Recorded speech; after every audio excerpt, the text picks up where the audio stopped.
বলছি বেশ ভালোই রয়েছে, আমরাও ভালোই রয়েছি, যেহেতু শীতের আমেজ শুরু হয়ে গেছে, শীত টুকেই গেছে। তো এই শীতের আমেজ যে ভালো না থেকে উপায় রয়েছে, এইটাই হচ্ছে সবচেয়ে মোক্ষম কাল সমস্ত দিক থেকে। যারা আরামপ্রিয়, যারা খেতে ভালোবাসে, সাজ পোশাক সমস্ত কিছু সাজা গুজনো, মানে এই সময়টাতে মেয়েদের পক্ষে তো খুবই ভালো। এই সময় তো বিয়েবাড়িটাও কিন্তু খুবই ভালো বিয়ে বাড়ির ক্ষেত্রে। কেন বলো তো? কারণ এই সময়টা তোমার যারা পেটুক তাদের পক্ষেও পেটে সইবে, না পেটুক তাদেরও সইবে। আরামদায়ক লেপ মুড়ি দিয়ে গুটিসুটি হয়ে লেপের ভিতরে শুতে মজাটাই আলাদা, সাথে মেকআপটাও ভালো বসবে মেয়েদের। আর আমরা গ্রীষ্মকালে, আমাদের যেহেতু গ্রীষ্মপ্রধান দেশে আমরা বাস করি, তার কারণে গ্রীষ্মতে খাওয়া বলো, আরাম বলো, আর মেকআপ বলো, সব ভেস্তে চাই। আর এইটা হচ্ছে সবচেয়ে বিয়ে করার সবচেয়ে সুন্দর একটা কাল। তো এইরকমই একটা বিয়েবাড়ি আমরা যাব, তো খুবই ইন্টারেস্টিং হতে চলেছে। ইন্টারেস্টিং কেন বলছি? কারণ আমরা বিভিন্ন জায়গায় বিয়েবাড়ি গেছি, একেবারে হাই লেভেলে, সাবেকিয়ানা, মধ্যবিত্ত সমস্ত কিছু, কিন্তু এটা একটু হাটকে হচ্ছে। আর এখানে ঝাঁ চকচকে কোনো কিছুই নেই, কিন্তু একটা ভালো লাগা রয়েছে, আনন্দ রয়েছে। যে বিয়েবাড়িতে একটা আন্তরিকতা থাকে না, সেটার কোনো কিছু দরকার হয় না। আর এখানে সাজানোর কিছু দরকার নেই, প্রকৃতি এইরকমভাবেই সাজিয়ে দিয়েছে। তোমরা না দেখলে তো বুঝতে পারবে না, আমরা তো দেখেছি, তো তোমাদেরকেও একটু দেখাতেই চলেছি, তোমরাও সেটা একটু উপলব্ধি করো। তো এইরকম বিয়েবাড়ি যাওয়াটার মজাটাই আলাদা। তো চলো তোমরাও দেখতে থাকো, আশা করছি তোমাদের এই ব্লগটা ভালোই লাগবে। তো চলো।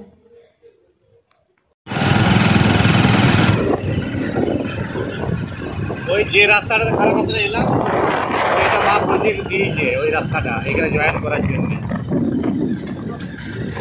হ্যাঁ, প্রোগ্রাম পৌঁছে দিয়ে কথায় বলে না, 7 সমুদ্র 13 নদীর পার। আর এই জায়গাটার ক্ষেত্রে এই কথাটা প্রযোজ্য।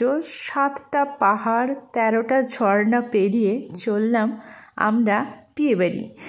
তো এটা একটু বিরলতম বিয়েবাড়ি, কারণ এই রকম আমরা তো অনেক জায়গায় বিয়েবাড়ি গেছি, নানা রকম হাইফাই জায়গাও গেছি, নর্মালে গেছি, সমস্ত কিছু, কিন্তু এইটা হচ্ছে একটু আলাদা রকম আর খুবই দুর্ধর্ষ, খুবই সুন্দর।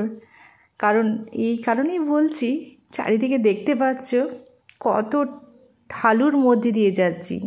এই সময় যদি ব্রেক ফেল বা কিছু হয়ে যায়, মানে এখানে কারো 7 দিনে বাঁচাবার, কারণ আরও 5 সাইডে খাদ রয়েছে। এখানে নাকি শুনেছি ডেঞ্জার রকমের অ্যাক্সিডেন্টও হয়েছে।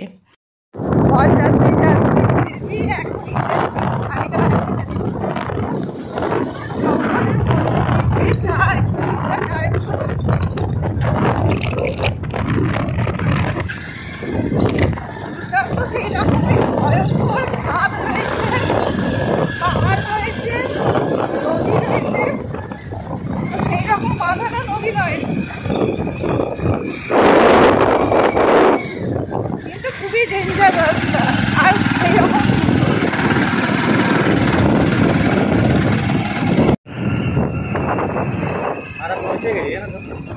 এই জায়গাটা কিন্তু খুবই সুন্দর আর খুবই ভয়ঙ্কর জায়গা।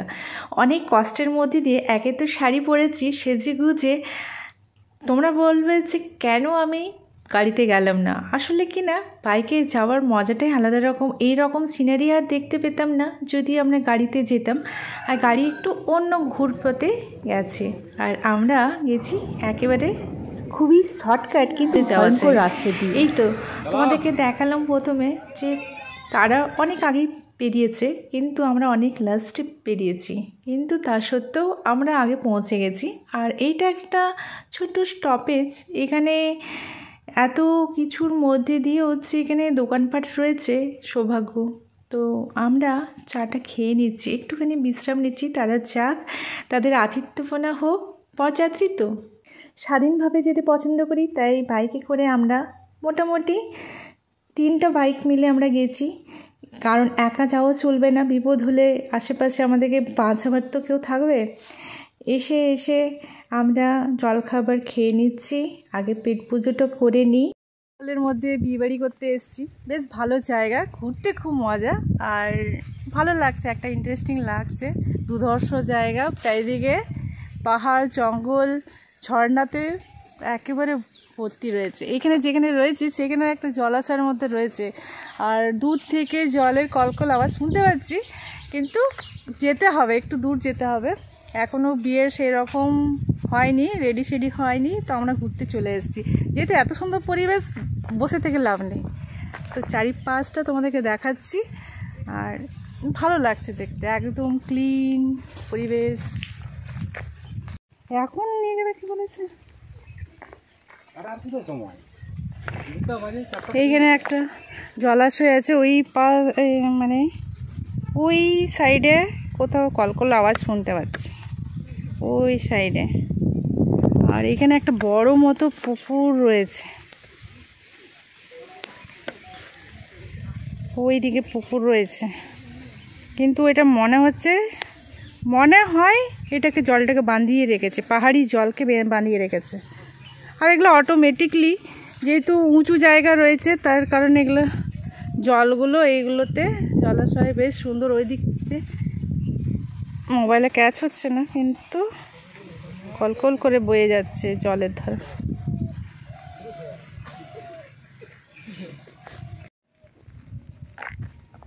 ওই দূরে পাহাড়,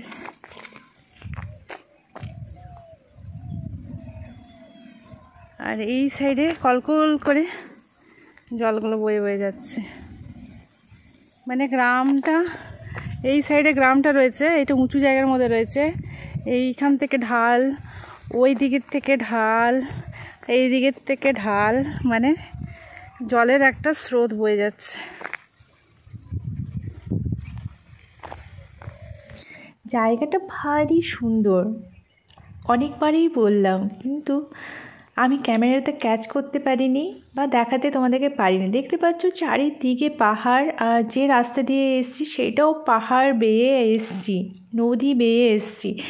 এমন মানে ক্রিটিক্যাল জায়গা ছিল যেখানে বাইক বলেই আসা সম্ভব হয়েছে, ওই তার জন্য তারা 4 চাকাগুলো উড়ে এসছে, আমরা বাইকে বলে আমরা চলে এসেছি। আর এই রকম শাড়ি পরে বসে থাকা কতটা কষ্টের, তোমাদের দাদাভাইকে তো আমি চাপটে ধরেছিলাম, আর আমি পুরো ঈশ্বরের নাম নিচ্ছিলাম যেন সুন্দরভাবে যেতে পারি। তো যাক, আসতে পেরেছি, কিন্তু ভিডিও করতে পারিনি। এত সুন্দর জায়গা, কারণ আমি নিজেকে সামলাবো না ভিডিও করব। এই রকম বিয়েবাড়ি আমি মিস করতে চাইনি, কারণ আমরা তো রাজকীয় টাইপের বিয়েবাড়িও খেয়েছি, মধ্যবিত্ত শহরাঞ্চলে সমস্ত রকম, কিন্তু এইটার মধ্যে যে ট্র্যাজেডি আছে তার মধ্যে আর মানে ভাষায় প্রকাশ করা যাচ্ছে না। খুবই সুন্দর। এখানে খাওয়া বা অন্য কিছু নিয়ে আমাদের মাতামাতি নেই, সুন্দর প্রকৃতি দেখে মুগ্ধ। তোমাদের দাদাভাই ছুটি নিয়ে এসছে, আর আমরাও এই বিয়েবাড়ি মিস করতে চাইনি। এলাকা দেখে বুঝতেই পারলে যে কত প্রত্যন্ত এলাকা আমরা গেছি, অনেক পাহাড় জঙ্গল নদী নালা বেয়ে আমাদের দেবরানীকে আনতে যাচ্ছে। এটা আমার দেওর আর এটা দেবরানী, তো কোথায় কার সঙ্গী পাওয়া যাবে সেটা তো বলা কঠিন। ঈশ্বর যেখানে যোগ করে দিয়েছে সেখানে আর আমরা কি করতে পারি। প্রত্যন্ত এলাকা হলে কি হবে, এইখানকার মানুষজনের ব্যবহার আতিথেয়তা খুবই ভালো লাগলো, মন কেড়ে নেওয়ার মতো। আমরা যেটা শহরাঞ্চলে শুধু আমরা জাস্ট যেতে হয়, ভোজ খাই, গিফট দিই, চলে আসি, কিন্তু এখানের মধ্যে যে আন্তরিকতাটা সেটা আর মানে বড় বড় শহরে বলো পাওয়া যাবে না। তাই বেশ ভালো লাগলো সমস্ত দিক থেকে। হয়ে যতদিন বেঁচে থাকবে ততদিন তাকে ভালোবাসবে, সম্মান করবে এবং বিশ্বস্ত স্বামী রূপে তার প্রতি যথেষ্ট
Sanama gie sahawa, sanama gie kutiwa, sanama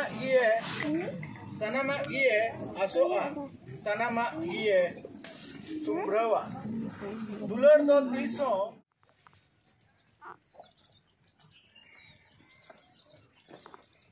বিয়ে বাড়ি করতে করতে চলে এসেছি রিলেটিভের বাড়ি খুঁজে খুঁজে। খুবই ডেঞ্জার জায়গায় আছে, সব পাহাড়ের কোলে কোলে, আর বেশ ভালো লাগছে দেখে। আখ গাছও আছে।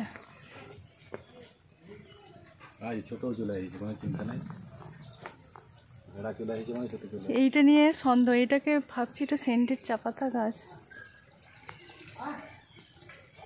लगाओ का दो बेल टाइम लगाओ का दो हसू में गया तो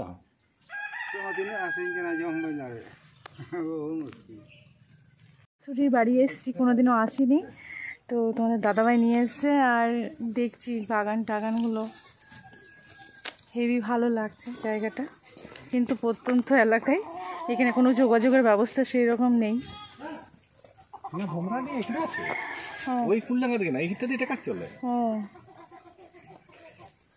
কিন্তু ভালো, এইটা পুরুলিয়ার লাস্ট বর্ডার। বাগানটা তোমাদের ঘুরে দেখাচ্ছি। গাঁজা গাছ নাকি ওইটা? ওই যে গাঁজা গাছ, পুলিশ দেখলে ধরবে। কত পেঁপে হয়েছে। আর এটা সেন্টেডই চাপাতা গাছ। আর এই মুরগিগুলো তো হেভি সুন্দর। এটা পোলট্রি নয় না?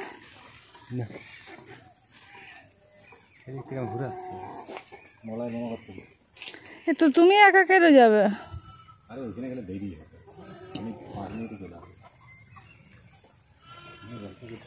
হ্যাঁ আমি চিনি না, আগে দাঁড়াও। চারিদিকে তো প্রাকৃতিক সৌন্দর্যে ভরপুর। বিয়ে বাড়ির ফাঁকেই খাওয়া দাওয়া সেরে আমরা প্ল্যান করলাম কোথায় যাব। আরও অনেক স্পট আছে ঘোরার, সেইখানে যাব না এখানে আত্মীয়র বাড়ি যাব, এইসব ভেবে চিন্তে ভাবনা চিন্তা করতে করতেই চলে এলাম আত্মীয়র বাড়িতে। আর এখানে এসে অনেকটাই সন্ধ্যা হয়ে গেল, যেহেতু শীতকাল আসছে, তাড়াতাড়ি সন্ধ্যা নেমে আসছে, তার কারণে এখানে রিলেটিভের বাড়িতে দেখলাম যে কত প্রত্যন্ত এলাকা, মানে কেমন অবস্থায় মানুষ থাকে পাহাড়ের কোলে। আর পিসিমশাইয়ের সম্বন্ধে একটা শুনলাম, পিসি শ্বশুরের সম্বন্ধে, সে নাকি যখন যৌবন বয়সে ছিল, যৌবন বলতে কি, হ্যাঁ যৌবনই বলা চলে, তখন সে এখনের যে পরিস্থিতি, তখন তো পরিস্থিতি আরও খারাপ হবে, মানে আরও ভয়ঙ্কর ছিল, জঙ্গল আরও ঘন ছিল, তখন হয়তো রাস্তাঘাটেই ছিল না, মানে সবাই হেঁটে হেঁটেই যাওয়া আসা করতো। তো সেই রকম বোধহয় সেই শ্বশুরবাড়ি গেছিলো না, এই রকমই কোথাও গিয়েছিল, আসার পথে ভালুকের সাথে লড়াই করেছে এই যে পিসেমশাইটা। আর এখন অনেক কাজ করে, তো অনেক মোটা মোটা জঙ্গল থেকে কাঠ নিয়ে আসার জন্য তার শরীরটা ভেঙে গেছে, কিন্তু শক্তি প্রচুর রয়েছে। তো তারা সেরকম তো তারা খেতে টেতে পায় না, খাবার খেলে হয়তো এইরকম পরিস্থিতি হতো না। যাকে আমরা সেখান থেকে ঘুরে এলাম আবার বিয়েবাড়িতে। এখন চলছে বিয়েবাড়ি আমাদের এখানে গ্রামাঞ্চলে এইরকমভাবে, সব জায়গায়, শহরাঞ্চলে আলাদা রকম, গ্রামাঞ্চলে এইরকম। এই যে ঘটিতে জল দিয়ে, জল রাখা হয়েছে, আম পাতা দিয়ে ছিটাবে, তারপরে গিফট দেবে, যেখানে যেমন নিয়ম থাকে, প্রত্যেকটা জায়গায় বিভিন্ন রকম নিয়ম থাকে। এখানে একটা নতুন নিয়ম।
শেষে এখন রাত্রি নেমে এসছে, বিদায়ের পালা, কিন্তু এখনও বিদায় হয়নি।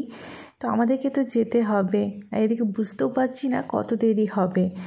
তো হঠাৎ করে জানতে পারলাম যে গাড়িগুলো তারা অন্য পথে যাবে। তো তখন আমরা যেহেতু ঘোরা পথ মানে অনেকটাই সময় চলে যাবে, তো আমরা কারো অপেক্ষা না করে দুজনে চললাম। কিন্তু কি ভয়ঙ্কর, ভয়ও লাগছে, শুনশান রাস্তা, জঙ্গলের রাস্তা। এখন তো আর কেউ আমাদের সাথে নেই, তখন তো না হয় ছিল, আর দিনও ছিল, কিন্তু এখন রাত্রিবেলায় হাতির ভয়, আরও অনেক কিছুরই ভয় রয়েছে।